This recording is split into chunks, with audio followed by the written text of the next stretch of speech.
वल्क़लमि वमा यस्तून।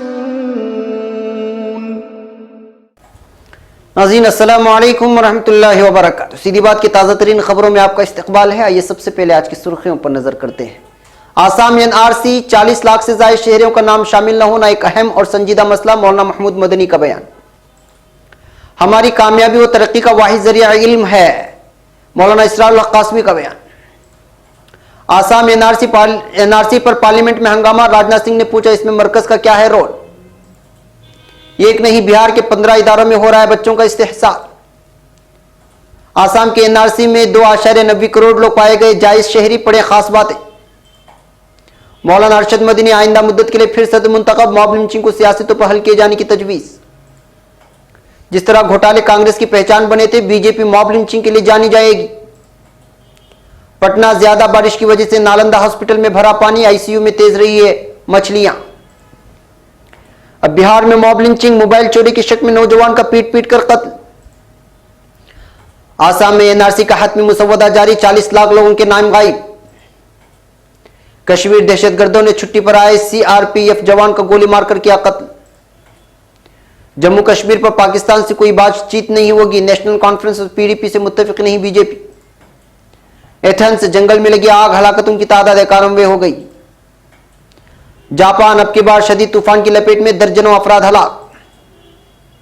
Saudi अरब में मजीद 30 cinema घरों की तामीर का ठेका दे दिया गया। बाहिम्मत फिलिस्तीनी लड़की आहत तमीमी बिलाखिर रिहा हो गई, फिलिस्तीन मुंतकिल।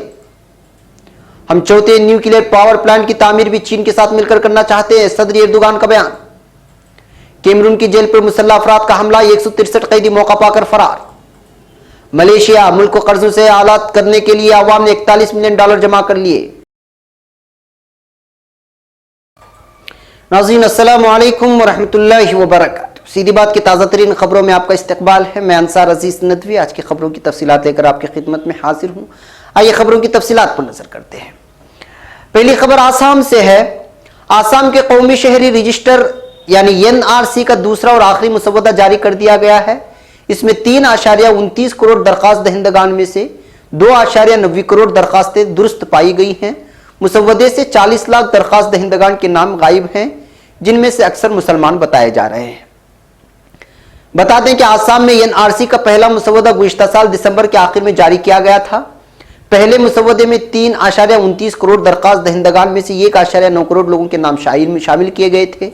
एनआरसी के रियासती कोऑर्डिनेटर पर प्रतीक हजेला के मुताबिक हतमी मुसव्वदा रियासत के तमाम एनआरसी सेवा केंद्रों में दोपहर तक जारी कर दिया जाएगा। फिर दरखास्त दहिंदगान अपने नाम फहरिस्त में देख सकेंगे। इस फहरिस्त में दरखास्त दहिंदगान के नाम, पते और तस्वीरें भी शामिल होंगी। बता दें कि एनआरसी में इन तमाम भारतीय शहरियों के नामों को शामिल किया जाएगा जो 25 मार्च 1971 से पहले से आसाम में रह रहे हैं। रियासत में एनआरसी के हतमी मुसद्दे के जारी होने को लेकर कशीदगी का खदशा जाहिर किया जा रहा है। ऐसे में जगह जगह सिक्योरिटी फोर्सेस तैनात की गई हैं। हसास इलाकों पर खासतौर पर नजर रखी जा रही है। रियासती हुकूमत ने लोगों से तहम्मुल बरतने और किसी भी किस्म की अफवाह में न आने की अपील की है। आखिर ये एनआरसी है क्या? आसाम मुल्क की वाहिद रियासत है जिसका एनआरसी है। एनआरसी एक ऐसा अमल है जिसके तहत गैर कानूनी तौर पर मुल्क में रहने वाले गैर मुल्की बाशिंदों को तलाश करने की कोशिश की जाती है। अगर आप आसाम के शहरी हैं और मुल्क के दूसरे हिस्से में रह रहे हैं या काम कर रहे हैं तो आपको एनआरसी में अपना नाम दर्ज कराने की जरूरत है। पूरा मसला आसाम आंदोलन से जुड़ा हुआ है।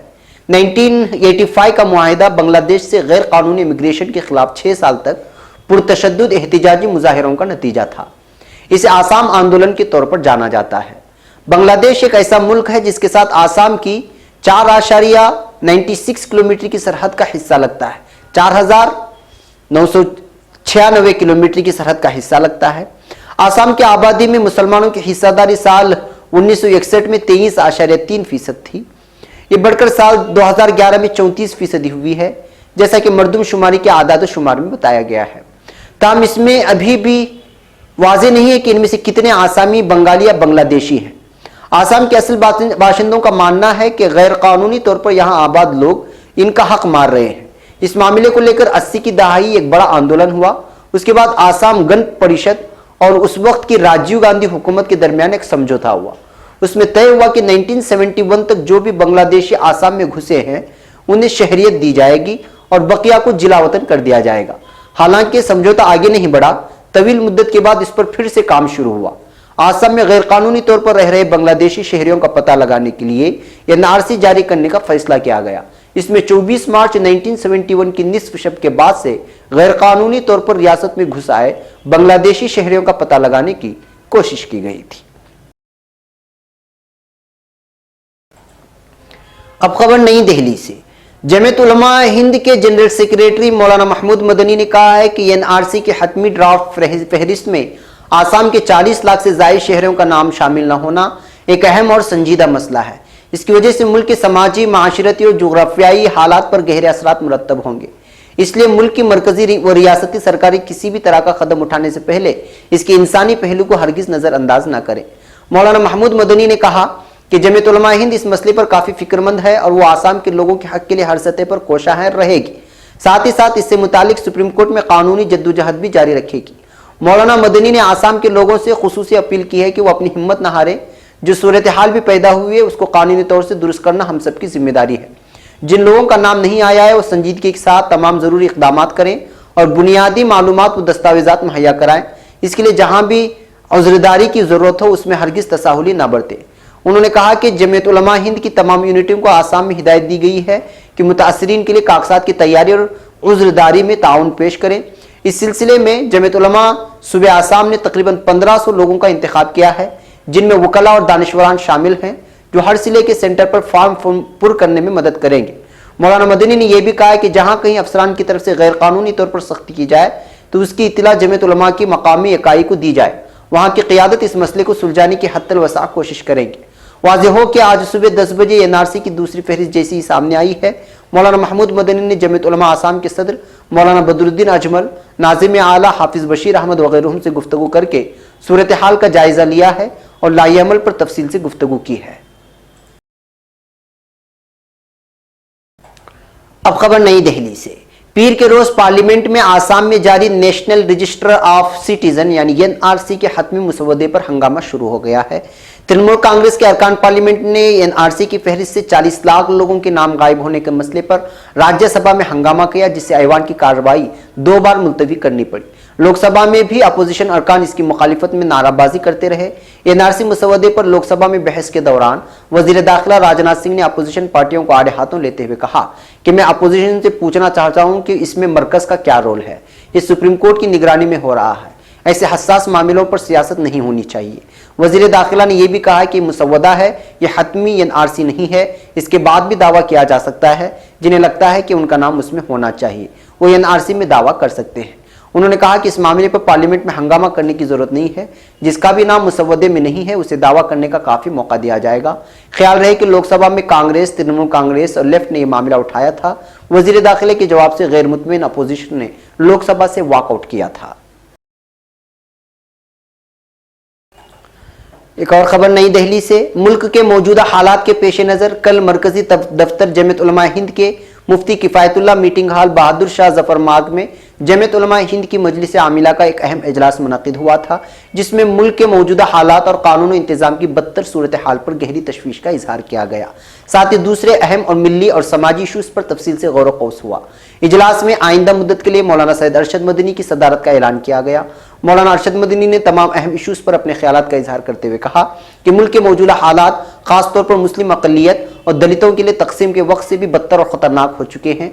एक तरफ जहां आइन और कवानीन की बालादस्ती को ख़त्म करने की साजिश की जा रही है, वहीं अदल इंसाफ की रोशन रिवायत को भी ख़त्म कर देने की खतरनाक रविश इख्तियार की जा रही है। मौलाना मदनी ने इंतबाह देते हुए कहा कि हिंदुस्तान में किसी एक नजरिए और मजहब की बालादस्ती चलने वाली नहीं है। ये मुल्क सबका है। हिंदुस्तान हमेशा से गंगा जमुनी तहजीब का लंबरदार है और इसी राह पर चलकर ही मुल्क की तरक्की मुमकिन है। मॉब लिंचिंग के हालिया वाक़यात पर अपनी सख्त बरहमी और अफसोस का इजहार करते हुए सदर जमीयत उलमा हिंद ने कहा कि यह कत्ल नहीं, हैवानियत और दरिंदगी की इंतहा है कि हुजूम की शक्ल में इकट्ठा होकर किसी बेगुनाह और निहत्थे शख्स को पीट पीट कर मौत के घाट उतार दिया जाए। अब खबर दिलदार नगर से। तालीम किसी भी कौम की तरक्की व कामयाबी के लिए बुनियादी अहमियत रखती है और इसके बगैर ना तो अफराद कामयाब हो सकते हैं और ना कौमें तरक्की कर सकती हैं। इन ख्यालात का इजहार मारूफ मिली व कौमी व मिली रहनुमा और मेंबर पार्लियामेंट मौलाना इसरारुल हक कासमी ने सलीम मंजिल दिलदार नगर गाजीपुर में तहरीक इस्लाही माशरा कमेटी के ज़ेर एहतिमाम इस्लाही माशरा व तालीमी बेदारी के उन्वान से मुनाकिदा सेमिनार में खिताब करते हुए किया। मौलाना कासमी ने कहा कि इस वक्त दुनिया में वही कौमें तरक्की की बुलंदियों पर फाइज हैं जिन्होंने तालीमी मैदान में अपना लोहा मनवाया है और वह हर वक्त नई चीज़ों को सीखने और जानने में मसरूफ़ हैं। उन्होंने कहा कि इस्लाम 1400 साल कबल ही आलमी इंसानियत के सामने इस हकीकत को वाज़ेह कर दिया था कि इस इल्म हासिल किए बगैर दीन और दुनिया की कोई भी कामयाबी हासिल नहीं की जा सकती और इसी वजह से इस्लाम का आगाज़ ही इक़रा के पैगाम से हुआ था।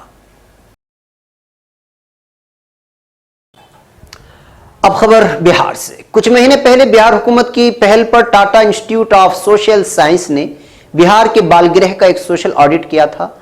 TISS की कोशिश यूनिट ने बिहार के 38 जिलों में घूमकर तकरीबन 110 बालगृह के ऑडिट रिपोर्ट 27 अप्रैल 2018 को महकमा समाजी फलाह व बहबूद को सौंपी थी। टीम में कुल 8 मेंबर थे, 5 मर्द और 3 खवातीन। बिहार महकमा समाजी फलाह व बहबूद के चीफ सेक्रेटरी अतुल प्रसाद के मुताबिक TISS की रिपोर्ट को 3 जुमलों में तकसीम किया गया: बेहतर इंतजामी लापरवाही और मुजरिमाना लापरवाही। मुजफ्फरपुर की सेवा संकल्प विकास समिति मुजरिमाना लापरवाही के जुमरे में पाई गई। कोशिश की यह रिपोर्ट 26 मई को महकमा समाजी फलाह व बहबूद ने अपनी तमाम इलाकाई एहलकारों को बुलाकर उनसे शेयर की।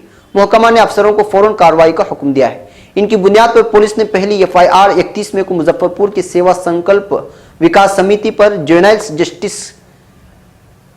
एक्ट और पॉक्सो एक्ट के तहत दर्ज की है।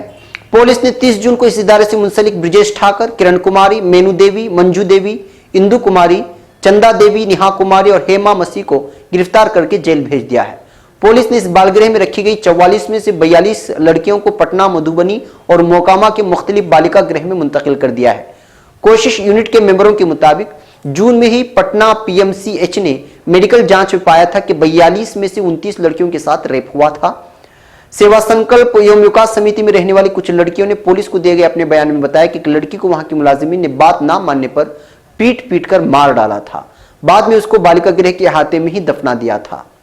सोमवार 23 जुलाई को मुजफ्फरपुर पुलिस बालिका गृह की खुदाई करने पहुंची, तब मामले ने तूल पकड़ लिया।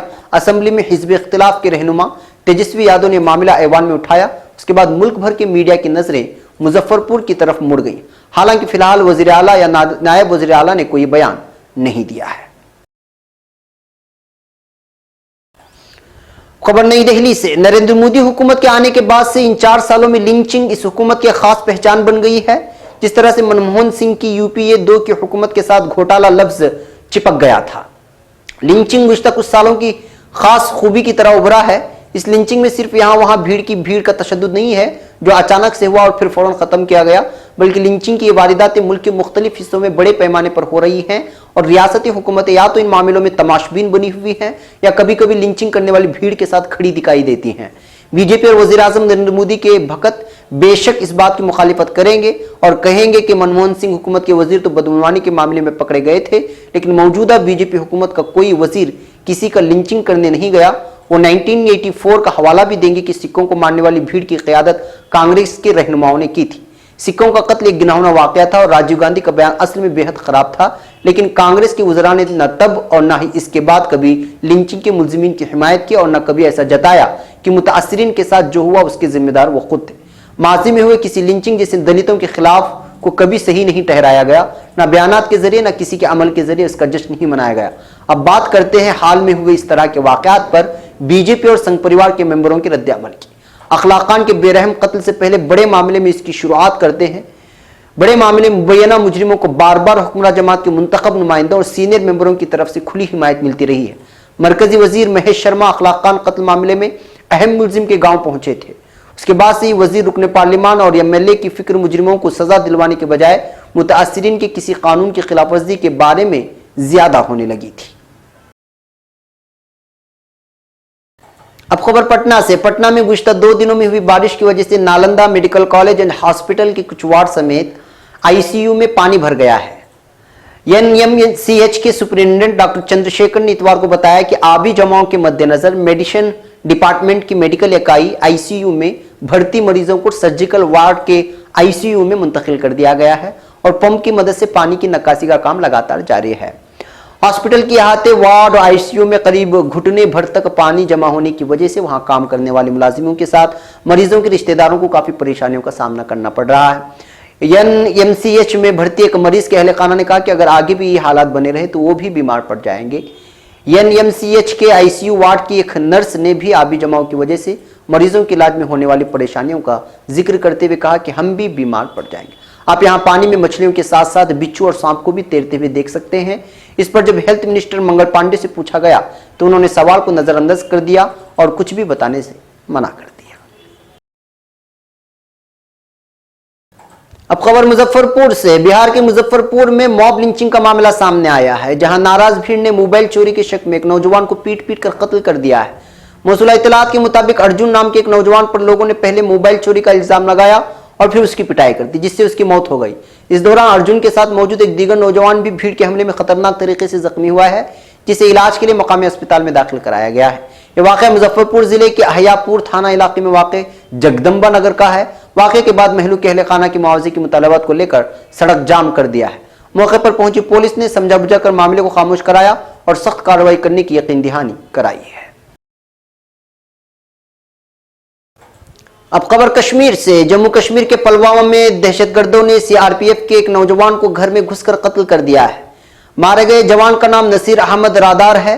वो छुट्टी पर घर आए हुए थे। खबर के मुताबिक जंगजुओं ने नेरा पुलवामा में उनके घर में घुसकर नसीर को गोली मारी। फौरन उन्हें जख्मी हालत में पुलवामा के जिला अस्पताल ले जाया गया, जहां उन्हें मुर्दा करार दिया गया है। नसीर कश्मीर में सीआरपीएफ की 182 बटालियन के साथ पुलवामा में ही तैनात थे।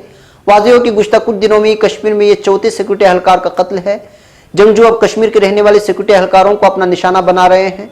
इससे पहले जंगजुओं ने फौज के राइफलमैन औरंगजेब को अगवा करने के बाद उनका कत्ल कर दिया था। अलावाजी शोपिया में छुट्टियों पर आए पुलिस एहलकार जावेद अहमद डार को उनके घर के पास से अगवा करके उनका कत्ल कर दिया गया था। एक और खबर जम्मू से। भारतीय जनता पार्टी जम्मू कश्मीर यूनिट के तर्जुमान एडवोकेट सुनील सेठी ने कहा है कि मुस्तकबिल में अगर कभी पाकिस्तान से बातचीत होगी तो वो उसके कब्जे वाले कश्मीर पर होगी। उन्होंने कहा कि जम्मू कश्मीर जो कि भारत की एक रियासत है, पर पाकिस्तान के साथ कभी कोई बातचीत नहीं होगी। सुनील सेठी इतवार के रोज यहां तिरकोटा नगर में वाक़ पार्टी दफ्तर पर एक प्रेस कॉन्फ्रेंस से खिताब कर रहे थे। उन्होंने कहा, नेशनल कॉन्फ्रेंस और पीडीपी के सरबराहान डॉक्टर फारूक अब्दुल्ला और महबूबा मुफ्ती और हुर्रियत कॉन्फ्रेंस की तरफ से बयानात आए हैं कि हिंदुस्तान को पाकिस्तान से मुतवक्किल वज़ीर आज़म इमरान खान की पेशकश का मुस्बत जवाब देना चाहिए। इमरान खान का कहना है कि हिंदुस्तान को कश्मीर पर बात करनी चाहिए। हम उनसे कहना चाहते हैं कि वो किस कश्मीर पर बात करना चाहते हैं। पार्लियामेंट में करारदाद मंजूर हो चुकी है कि अगर पाकिस्तान के साथ बातचीत होगी तो उसके कब्जे वाले कश्मीर पर होगी। अगर इमरान खान भारत की रियासत जम्मू कश्मीर पर बातचीत करना चाहते हैं तो हमें इस पर कोई बातचीत नहीं करनी है। अब खबर एथेंस से। यूनानी दारुल हुकूमत एथेंस के करीब लगने वाली आग के नतीजे में हलाक शुदगान की तादाद 91 हो गई है। आग बुझाने वाले इदारे का कहना है कि 25 अफराद ताहाल लापता हैं, जिनकी तलाश बदस्तूर जारी है। इदारे के तर्जुमान इसरा विला मालेरी ने बताया है कि आतिशबाजी की जद में आकर हलाक होने वाले 59 अफराद की शनाख्त कर ली गई है, जिनके आखिरी रसूमात का आगाज हो चुका है। याद रहे कि एथेंस से 25 किलोमीटर के फासले पर जंगल में लगने वाली आग तेज हवाओं की वजह से जोर पकड़ गई, जिसके नतीजे में 180 से ज्यादा अफराद जख्मी हुए और मुतअद्दिद मकानात और गाड़ियां भी जल गई। अब खबर जापान से। मुकामी प्रेस में शाये होने वाली एक खबर के मुताबिक मुल्क के मगरबी इलाकों में मुअस्सिर होने वाली शदीद तूफान कम अज कम 24 अफराद की हलाकतों का मूजब बना है। 180 किलोमीटर फी घंटे की रफ्तार से आने वाले तूफान ने बिजली की तारें टूट गई, जिससे 1.5 लाख घरों को बिजली मुनक़ते है। तूफान से मुतासिरा इलाकों से हजारों की तादाद में लोगों को महफूज मकामात को मुंतकिल किया गया है, तो नामसाइद मौसमी हालात हवाई आमदोरफ्त को भी मुतासिर कर रहे हैं। तेज आंधी के बायस 300 से ज्यादा परवाजों को मनसूख कर दिया गया है। ख्याल रहे कि 2 हफ्ते पेशतर मुल्क के मगरबी सूबों में मूसलाधार बारिशों से पैदा होने वाले सैलाब और लर्जिश अराजी से 200 से ज्यादा अफराद लुक़्मे अजल बन गए थे। अब खबर सऊदी अरब से। सऊदी अरब में सिनेमा हॉल की तामीर के लिए मजीद एक फर्म को लाइसेंस जारी कर दिया गया है। वज़ारत इत्तला से जारी करदा तहरीर एलामिया में बताया गया है कि वजीर आवाद बिन सालेह अल आवाद ने मुल्क में 3 वर्षों की मुद्दत में 30 सिनेमा घरों की तामीरात का काम अल राशिद एम्पायर को ग्रुप को लाइसेंस का इजरा कर दिया है। याद रहे कि सऊदी अरब में एक तवील अरसे तक पाबंदी के बाद सिनेमा हॉल में पहली फिल्म 18 अप्रैल को दिखाई गई थी। अब खबर फिलिस्तीन से। इसराइल में मुजाहरों की वजह से मशहूर होने वाली फिलिस्तीनी लड़की अहमद तमीमी को रिहा कर दिया गया है। इसराइली हुक्काम के मुताबिक तमीमी और उनकी वालिदा को गुज़श्ता सुबह आज़ाद करके फिलिस्तीनी इलाकों में मुंतकिल कर दिया गया है। 17 साल तमीमी को इसराइली फौजियों की थप्पड़ और लात मारने पर 8 माह की कैद सुनाई गई थी। इस वाक़े के बाद नौजवान लड़की फिलिस्तीनी मुजाहिरीन में मुज़ाहमत की एक अलामत बन गई है। बताया गया है कि तमीमी के मगरबी उर्दू में वाक़ अपने घर पहुंचने पर फिलिस्तीनियों ने उसका शानदार इस्तकबाल किया। अब खबर तुर्की से। तुर्की के सदर रजब तैयब एर्दोगान ने कहा है कि चीन ने न्यूक्लियर पावर प्लांट के लिए मुस्बत तासुर दिया है और चौथे न्यूक्लियर पावर प्लांट की तामीर भी इस मुल्क के साथ शुरू कर सकते हैं। सदर एर्दोगान ने जनूबी अफ्रीका में मुनक़िदा 10वीं ब्रिक्स सरबराही इजलास में चीन के सदर शी जिनपिंग के साथ जामे मुज़ाकरात किए हैं। तुर्क ज़राए अबलाग के नुमाइंदों की तरफ से इन मुज़ाकरात के बारे में पूछे गए सवाल का जवाब देते हुए सदर एर्दोगान ने कहा कि मुज़ाकरात में हमने चीन और तुर्की के दरमियान जौहरी तवानाई के मौजू पर बातचीत की है। उन्होंने कहा कि जौहरी तवानाई के शोबे में हमने रूस के साथ मिलकर पहला कदम उठाया और वो काम इस वक्त जारी है। वो 20 से 22 बिलियन डॉलर की संजीदा सतह की सरमायाकारी है। दूसरे पावर प्लांट का समझौता हमने जापान के साथ किया है। सदर एर्दोगान ने कहा कि तीसरा जौहरी प्लांट हम चीन के साथ मिलकर बनाना चाहते हैं। इस मौजू पर चीन की तरफ से हमें मुस्बत तासुर मिला है। इंशाल्लाह इसे भी हम शुरू करेंगे। इस मामले में हम एक अहम नुक्ते पर पहुंच गए हैं। चौथा जौहरी पावर प्लांट भी हम चीन के साथ मिलकर बनाना चाहते हैं। अब खबर कैमरून से। शिमाली मगरबी कैमरून के इलाके एंग्लोफोन की एक जेल पर मुसल्लह हमले के दौरान 163 कैदी मौके का फायदा उठाते हुए फरार हो गए हैं। इलाके के कमिश्नर विलियम बिनुइट ने मकामी रेडियो पर गुफ्तगू करते हुए बताया कि 50 के करीब मुसल्लह अफराद ने जेल में दाखिले के वक्त अंधाधुंध फायरिंग की और बादशाह पेट्रोल छिड़क कर इमारतों को आग लगा दी। कमिश्नर बिनुइट ने कहा कि इस भगदड़ से फायदा उठाते हुए 163 कैदी जेल से फरार हो गए। अब खबर मलेशिया से। मलेशिया के अवाम ने मुल्क के बैरूनी कर्जजात की अदायगी में अपना किरदार अदा करने के लिए हुकूमत की तरफ से कायम किए गए उम्मीद फंड में इस वक्त 41 मिलियन डॉलर जमा करवाए हैं। मलेशिया की वजारत खजाना की तरफ से जारी करदा तहरीरी बयान में कहा गया है कि उम्मीद फंड के साथ 2 माह के अरसे में अवाम से जमा की गई रकूम की मालियत 41 मिलियन तक पहुंच गई है। वजीर खजाना लीम गो ऑन यंग ने कहा है कि इस बारे में हमारा कोई हदफ नहीं है कि किस कदर रकूम जमा की जाएंगी, ताहम आवाम से हासिल करदा रकूम को मुल्की मफाद में इस्तेमाल किया जाएगा। उम्मीद फंड 30 मई को कायम किया गया और मलेशिया के अवाम ने सिर्फ पहले दिन में उसके लिए 1.76 मिलियन डॉलर अतिया की। वाज़ेह रहे कि साबिक वज़ीर आज़म नजीब रज़ाक के दौर से 252 बिलियन डॉलर खारिजा कर्जों का बोझ था मुल्क पर। मुल्क में बचत तदाबीर के दायरेकार में वज़रा की तनख्वाहों में भी 10% कमी कर दी गई थी। नाज़रीन, ये थी आज की ताज़ा तरीन खबरें। अगली ताज़ा तरीन खबरों के साथ फिर आपसे मुलाकात होगी। इजाज़त से पहले फिर वही दरख्वास्त कि आप हमारे चैनल को सब्सक्राइब करना और हमारे वीडियोस को शेयर करना हरगिज़ ना भूलें। यहाँ पर हमें इजाज़त दें। अस्सलामु अलैकुम व रहमतुल्लाहि व बरकातुहू।